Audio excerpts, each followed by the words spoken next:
Welcome to Running the Table, the podcast where we run through everything on the table in the world of sports. And it's been a while since we've done one of these, but it's time to revive that old series, the What's Wrong With series, because there are a few teams out There's a there lot of things that are going wrong out there that in aren't the doing sports real world. well. And this topic of what's wrong with, we're going to talk about the Southsiders, the Chicago White Sox, because they're not doing real hot. And we're going to break down why. And then we're going to talk about how we're going to fix them. So, Tim, are you ready to go? Let's run it. So, where did we go where the White Sox have been so bad? Because 2 seasons ago, they won 93 games, an AL Central title, and they took the Astros to 5 games in the ALDS. And now, as the time of this recording, they're sitting at 9-21, having lost 10 of their last 12. They haven't won a series this year. That's really And bad. the rest of the way, they're projected to finish 72-90, which is third place in the AL Central, a very bad AL Central division, and missing the playoffs. Now, before we get into what went wrong, why they're so bad, I'm just going to own up to a few missteps because I drink the Kool-Aid on the Chicago White Sox You have frequently. every single year. It does not, I take no pleasure in doing this because I like the White Sox. I think they have the potential to be a good team. After winning the division 2021, I went in 2022, I went, hey, they're going to win 96 games, the AL Central again, and represent the American League in the in the World in the World Series. Series. That And did not happen. and that was on this channel. You can go back and watch it. That did not happen. And then the next year, I'm like, all right, that's fine because they went 81-81 in 2022. 2023, I'm like, all right, they're going to win On the 87. up. Yeah, they're going to win 87 games. They're going to win the division. And I also picked Dylan Cease for the Cy Young and Pedro Grifol for AL Manager of the Year. Yikes. So I have not been real good about the No. White Sox. There's something about the White Sox that just sort of puts you in a trance, and Mhm. then they pull the wool over your eyes and stop remembering how to play baseball pretty much as soon as they get out onto the field. Because when you look at it on paper, they're a pretty good team. This is a pretty solid unit. No, and that's the thing. When we talked about this going into the year, it made sense. Like the pieces they have, we talk about like their starting rotation. Realistically, you look at that starting rotation on paper, that should be pretty Well, fine. And that what's wrong with the White Sox is literally everything at every pretty single much, level. And we're going to break down each one of those, starting with the offense, because as a team, their offense has been terrible. They're bottom 10 in the league in batting average, on base plus slugging, runs, and home runs, and they're bottom 5 in the league in on base percentage. Their best hitter right now, Jake Berger. No, that's that that's is. I'm not kidding either. He started that's the almost year like in AAA. hilariously bad. Yes. Yes, the only hitters that are hitting above 250 right now, Andrew Benintendi and Andrew Vaughn. On an Wow. individual level, the stars just aren't producing. Tim Anderson, he played a little bit this season, got hurt coming back, but he's I was gonna still. say I think it's kind of not fair to put too much judgment on him yet when he hasn't played, I say, enough baseball to really get his feet back underneath him. But Tim, when you look at his first half in 2022 compared to his second half, the Yeah, numbers are down, and the numbers starting this year reflect that second half yeah. slide of Tim Anderson's from last year. Luis Robert, who's supposed to be another bright spot in this lineup, he's getting the Javier Baez treatment with these swings and misses on sliders low and away. It's Yeah. ridiculous because he, by far and away, leads the White Sox in strikeouts, and he's supposed to be one of their big bats. Yasmani Grandal, who they signed to a big contract way back in 2019, he's not even close to the catcher that he used to be. Oscar Colas. Some people told me, some people, they know who they are, told me that he was going to win American League Rookie of the Year. You How's can't that turning win out American League Rookie of the Year if you're if in you're not AAA playing Charlotte. if you're not playing in the MLB? Exactly, because that's how bad he's been. So the offense Yeah. as a whole has been absolutely terrible. But that is only one part of a much bigger tale. Let's go on to the pitching. Yeah. Oh boy. We're actually This is going what to. I was trying to get on because you go through that starting rotation when you've got names like Cease, Giolito, Lynn, Clevenger, and Kopech. those five you see in terms of names. That's why we said on paper. In Yeah. terms of names and like name recognition, and even compared to how some of these guys did last year and the year before, they've just fallen off. Yeah. And as a team, some team numbers, they're bottom 10 in the league in ERA, whip, and hits per nine. They're bottom 5 in the league in walks per nine and home runs per nine. The one bright side, hey, at least they'll strike guys out. They're top 5 in strikeouts per nine. But when you look at the rest of the number, I can't scream, who cares, loud enough. And there are problems with each member of this rotation. I'm going to run through it very, very quickly.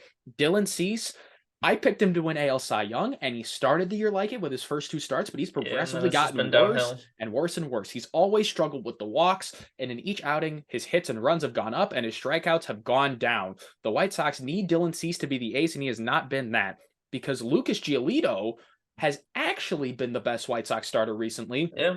But he's not the 2019 to 2021 Lucas Giolito No. that we saw making the All-Star team and being one of the best pitchers in the league. Last year was a huge step backwards. Some people maybe think it's because of the sticky stuff. Who knows? He's recovering, but he's not back to his ace form yet. Yeah. Granted, he's running into a bit of bad BABIP luck, which, like, more balls in play are falling for hits than they should, so there should be some regression back to the mean. But Lucas Giolito is not that guy anymore. Lance Lynn, yikes, he's been really, really bad. Yeah. His ERA, whip, and walk rate have been through the roof. His velocity has been down across the board, which is a byproduct of time doing his thing. Like, he's going to Yeah, I turn mean, he's not a 36 young in man like a anymore. week. Yeah. You But figure velocity is going to be something that went down from over the years, and it's definitely shown. But the reason why that's such a big thing is because he throws some version of a fastball 83% of the time. Yeah. A four seam, a cutter, or a sinker.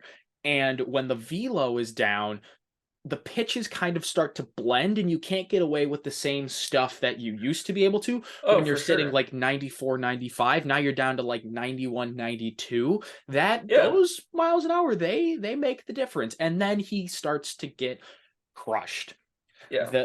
The big starting rotation free agent signing, Sunshine, Mike Clevenger. I'm going Yeah. to keep my comments about Mike Clevenger short because we're going to talk about him later. He just doesn't deserve the time of day. And it No, also he's doesn't help. just He just stinks. His expected ERA and FIP are actually worse than his actual ERA and FIP, which aren't very good to begin with. The Cleveland Mike the Clevenger, expectations are low, and he's are really really low, and he's somehow managing to barely outperform them. but the White Sox signed with that $12 million deal to be the Cleveland Mike Clevenger, and he's not the Cleveland Mike Clevenger by any Not even means. close. And then Michael Kopech is the ultimate cherry bomb. And he was that guy that, as you know, he came into the league and dealt with, you know, the arm issues that all White Sox fans saying, hey, we get him healthy, he's, you know, the pitcher of the future, he's Boston this won ace the star Chris Sale guy. trade. It's looking like it. Even with all the injuries Sales had, Kopech has just not been able to amount to much of anything in terms of his time spent healthy. And even that has been sporadic. Like, when I call Kopech a cherry bomb, you'll get one of two things. You'll get a cherry where he'll get really sweet performance, or a bomb. And it's been so much more bomb than The cherry perennial this hit year. and miss. Yeah, he's been like the worst of the 5 this year. It seems like every time the ball goes in the air, it's leaving the yard.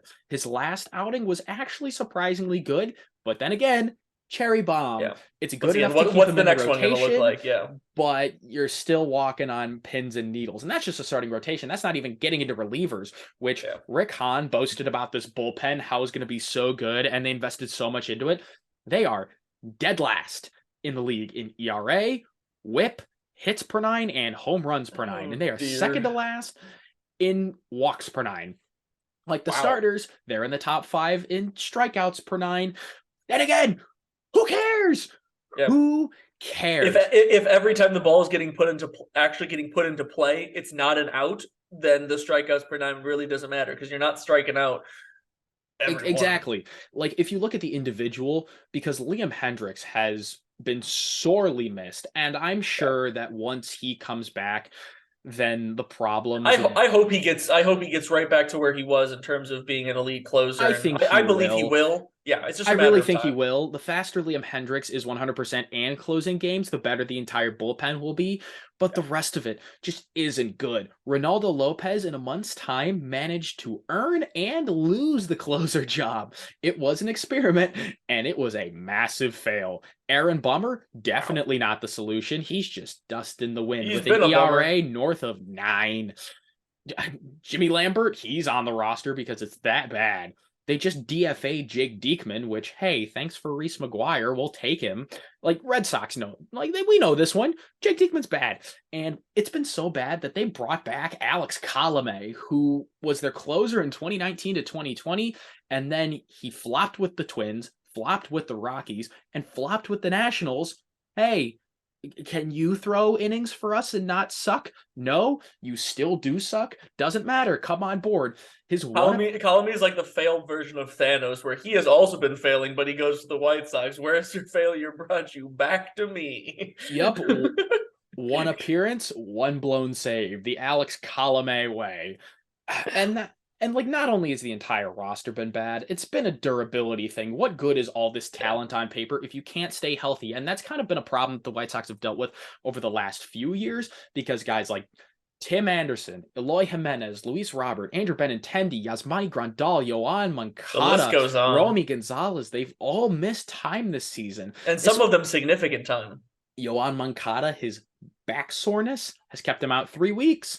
And Yeah, Tim you got to Anderson, figure it's something more than just simple soreness for 3 weeks. finally But coming back, Tim Anderson, which means they get to end the Elvis Andrews experiment at short. Woohoo! Who was yeah, the it's pat? celebrate the Elvis small Andrews was the things. patchwork situation for second base, And then and he they got had him thrown at playing short. major, meaningful innings at Yeah, shortstop. And that just gets into the management and the ownership because it starts at the top with yeah. Reinsdorf and Rick Hahn. They it's interesting because Jerry Reinsdorf has famously had an unwillingness to spend. It's the Reinsdorf way. Andrew Benintendi got $75 million this offseason. That is the largest contract that the White Sox have ever handed out to any player ever. Which is very interesting when you think about some of the talent that the White Sox have had, just generally over the years. But And when the you think fact about that it, this year is the year that they spent it on Benintendi, who is think not of a bad player by any no. means, Well, Andrew but Benintendi's been their next best hitter next to yeah. Jake Berger, but like they don't get any other big name free agents when you have teams like the Mets, the Padres, the Yankees, to a lesser degree, not as much as I'd like, but still kind of the Red Sox, the Cubs, handing out contracts worth hundreds of millions of dollars, and the White Sox still haven't cracked 100 mil. Stop it. And when they do spend, the White Sox do this really strange thing where they skip arbitration with a lot of their young guys that have a lot of potential. They've done it with Eloy Jimenez, Luis Robert. Tim Anderson is an example when it's really worked because he's one of the best shortstops in the league still, Yeah. and he's making $12.5 million. Relatively cheap for a shortstop of that caliber. But when it Oh, goes wrong, absolutely, yeah. but when it goes wrong, it goes It's gone really really, wrong. really wrong. Yoan Moncada, 5 years, $70 million. And we talked about his back soreness. He's making $17.8 million this year and Ugh, $24.8 million next year. That not is pretty. guaranteed. The Yeah, White Sox are locked they're stuck. in there. And they've also made some other really weird free agency moves, like the Yasmani Grandal is just turning into an albatross of a contract, 4 years, $73 Yeah. million, and he's just not I don't know. I that. feel like I kind of was scratching my head at that one even when it happened. Yeah, like, and the bullpen, it makes up almost 20% of the 2023 payroll, and it's been the worst in Major League Baseball. A real great investment Something there. something tells me, yeah, something tells me your money is not going to the right place there. And then they hand a contract to Mike Clevenger, child abuser, wife ditcher. They don't Sunshine. they don't see a problem with it. That doesn't just go away, and it angers me that they paid him that kind of money. Yeah. Like I'm not even going to talk about it anymore because I'm just going to get upset. So because this is a what's wrong with video, we ended off with how What do do you we do fix about it? it? What do you do? It starts up top. it's a total culture change up top. For Whether it's sure. Reinsdorf selling the team, Hahn stepping down from the GM, there was the sell the team chance in the Rays series during the middle of their losing streak. That's not too far off base. And it's not No, a no, bad no. start to fix the mess. You need an owner and a GM that is committed to winning with actions that actually back it up, because every manager and GM and owner says, "Oh yeah, we're committed to building a winning ball club," but there are few and far in between, like Steve Cohen with the Mets, Dave Dombrowski with the Phillies, that are handing out these big contracts to try to actually build something to win Yeah. a World Series. White Sox ownership and management does not do that. Well, That's you've seen, I was going to say this, like, this is a pattern where we're just finally seeing a bit of a breakthrough with the Chicago Cubs this year. This has been the gripe for the Cubs for so many years, in terms of, you keep saying that ever since, the 2016 World Series team kind of, got right. brought down from their high horse, it has always been, oh, you know what, we're dedicated to, making the moves to bring us back up to contention. And every year it's been the same, all talk and no real action. And that's kind of, where the White Sox sit with right now in terms of their Yep. management. Just this year, the Cubs I finally, I did start not making think some I did moves. not think that the Cubs would be objectively the better Chicago baseball team in 2023, but here But we here we are. are. And on the field, you need to fix the holes in the infield at second and third base. Elvis Andrus and Jake Berger are not permanent solutions. They are not long-term Oh, solutions. no. You need Just because Jake something. Berger's been your best hitter doesn't mean that that's a good thing. Exactly. And the Yoan Moncada experiment, it's done. It's over. It's Jover. Like, Yeah. it's run its course. You let the $24 million get off the books next year, and then you decline his Like, player yeah, option, they got to and you move elsewhere. and you go somewhere else. Starting pitching, whether it's getting a new pitching coach or just like, you need a full-on revival, because on paper Yeah, that's a something needs to get lot switched of up. talent going to waste.